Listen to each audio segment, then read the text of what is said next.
Good afternoon students.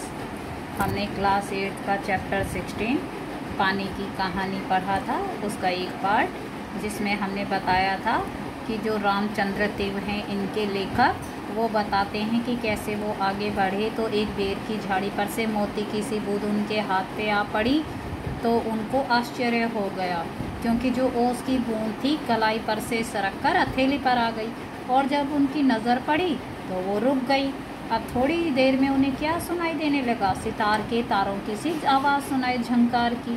अब वो सोचने लगे कि शायद कोई बजा रहा होगा, लेकिन जब उन्होंने चारों तरफ देखा तो कोई भी नहीं था।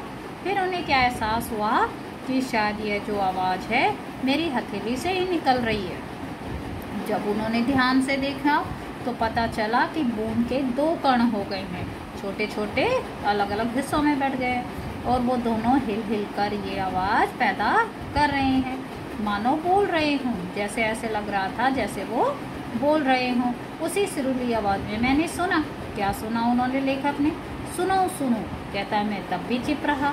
फिर आवाज़ आई सुनो सुनो। अब लेखक को कहता है, मुझसे तो रुका नहीं गया। तब मेरे मुंह से आवाज़ आ गई, कहो कहो।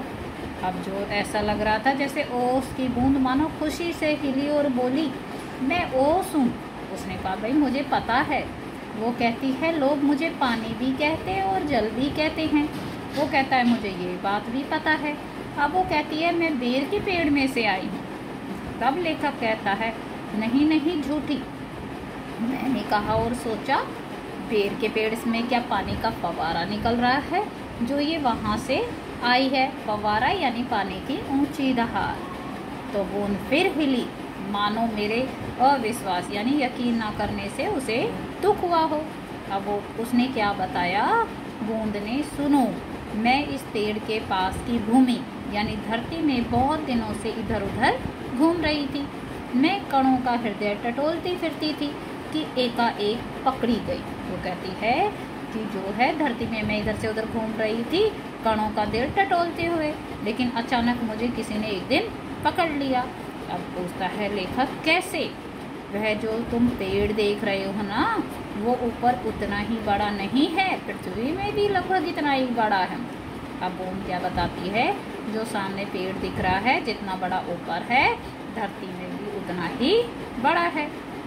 उसकी बड़ी जड़ें हैं, छोटी जड़ें हैं और जड़ों के रोए हैं। वे रोए बड़े निर्दयी होते हैं। तो रोए मतलब रेशेदार जड़ें। कहते हैं उसकी बड़ी भी जड़ें हैं, छोटी भी जड़ें हैं और जड़ों के रोए हैं। जो रोए बड़े निर्दयी होते हैं, जिनमें दया नहीं है। रेशेदार जड़ें वो बड़ी खराब होती हैं और मुझ जैसे असंख्य जल कणों को वे बलपूर्वक यानी मजबूर करके जबरदस्ती से पृथ्वी से खींच लेती हैं। कुछ को तो पेड़ एकदम ही खा जाते हैं और अधिकांश यानी ज़्यादातर का सब कुछ छीन लेते हैं और फिर उन्हें बाहर निकाल देते हैं। यहाँ तक हमने पढ़ा था। आगे देखिए, क्रोध और घृणा से उसका शरीर कांप उठा। क्रोध यानी गुस्से से और नफरत से उसका जो है शरीर कांप रहा था। तुम क्या समझते हो कि वे इतने बड़े यूं ही खड़े हैं? उन्हें इतना बड़ा बनाने के लिए मेरे असंख्य बंधुओं ने अपने प्राण नाश किए हैं। मैं बड़े ध्यान से उसकी कहानी सुन रहा था। अब वो क्या कहती है बूंद, तुम क्या समझते हो ये पेड़ ऐसे ही बड़ा हुआ है?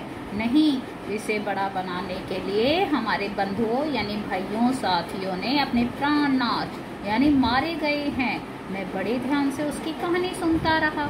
हाँ, तो मैं भूमि के खनिजों को यानी खनिज क्या होते हैं? पोषक तत्व को अपने शरीर में घुलाकर आनंद से फिर रही थी कि दुर्भाग्यवश एक रोए से मेरा शरीर छूट गया। मैं कांपी, दूर भागने का प्रयत्न किया, परंतु वे पकड़कर छोड़ना ही नहीं जानते। मैं रोए में खींच ली गई। वो क्या कहती है? जब मैं भूमि के पोषक तत्वों को अपने शरीर में घुलाकर खुशी से फिर रही थी, अब दुर्भाग्य यानी बुरी किस्मत से क्या हुआ, एक रोए से मेरा शरीर टच हो गया। मैं कांप गई। मैंने दूर भागने की कोशिश की, परंतु वे जिसको पकड़ लेते उसे कभी नहीं छोड़ते और मैं रोए में खींच ली गई। अब वो लेखक की उत्सुकता बढ़ गई। कहता है, मेरी उत्सुकता बढ़ चली थी, इसलिए फिर मैंने पूछा, उसके बाद क्या हुआ? मैं एक कोठरी में बंद कर दी गई। थोड़ी देर बाद ऐसा जान पड़ा कि कोई मुझे पीछे से धक्का दे रहा है और कोई मानो हाथ पकड़कर आगे को खींच रहा हो। मेरा एक भाई भी वहां लाया गया। उसके लिए स्थान बनाने के कारण मुझे दबाया जा रहा था। आगे एक और बूंद मेरा हाथ पकड़कर ऊपर खींच रही थी। मैं उन दोनों के बीच फिस रही थी। अब वो क्या बताती है कि मैं एक कोठरी में बंद कर दी गई, यानी छोटे कमरे में बंद कर दी गई। थोड़ी देर बाद मुझे क्या पता चला वहाँ कि कोई मुझे से पीछे धक्का दे रहा है और कोई मुझे हाथ पकड़कर आगे खींच रहा है, यानी एक पीछे से धक्का दे रहा है और एक आगे खींच रहा है। अब बाद में मुझे क्या पता चला कि मेरा एक भाई यानी एक और उसको वहाँ भी लाया गया और उसके लिए स्थान यानी जगह बनाने के लिए मुझे दबाया जा रहा था। आगे एक और बूंद थी जो मेरा हाथ पकड़कर मुझे ऊपर खींच रही थी और मैं उन दोनों के बीच में फिस रही थी।